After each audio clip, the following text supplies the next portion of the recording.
Ceci est un extrait de la préface de Maria Mandoy, écrivaine, pour l'ouvrage Écrire, filmer, photographier pour résister, coédité par Rama Saladian et Ken Bougoul pour le Festival africain du film et de la recherche féministe Cinefemfest. Je suis réconfortée de lire les brillantes communications de féministes reconnues. Ce corpus, riche et en apparence hétéroclite, comporte pourtant un trait d'union. Il fouille le parcours de vie et de carrière d'artistes et de chercheuses. Les auteurs en sont cinéastes, écrivaines, journalistes d'investigation, productrices et j'en passe. Le liant de ce semblant de magma culturel est la passion commune à œuvrer pour un meilleur devenir de la femme. Le triptyque art, cinéma, littérature comporte de multiples facettes. Le mot-clé, symbiose, étant artivisme. La plume, le pinceau, la caméra sont des armes de poing efficaces pour pointer, configurer, corriger au besoin les réalités des femmes dans leurs aspirations. Le traitement qui leur est fait, leurs besoins,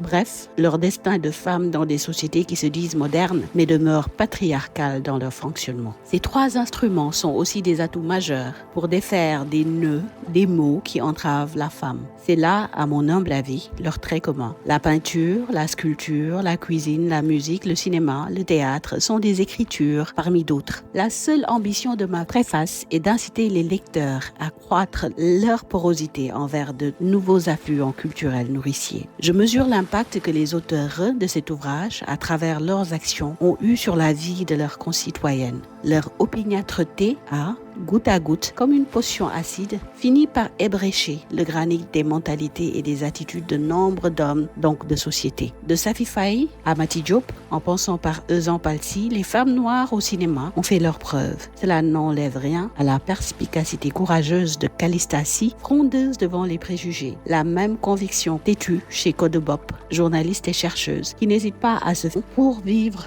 le quotidien de ses sœurs et mieux les sensibiliser aux causes qui étaient les siennes. Les femmes promènent leur miroir. En le faisant, elles recousent les âmes, comme le dit si joliment Pascal Obolo. Ken Bougoul, Monique Clone, crée à son image une acception qui bouscule, interprète et interpelle le genre neutre. Rendre possible les missions impossibles, faire de l'art une arme politique et le défi que se lancent les autrices de cet ouvrage. La caméra se fait scalpel, fil, aiguille. Les figures de Calypso Rose, Carmen font bousculer les imaginaires et les certitudes. En tout cas, chers lecteurs, jouez votre partition. Elle ne sera pas négligeable.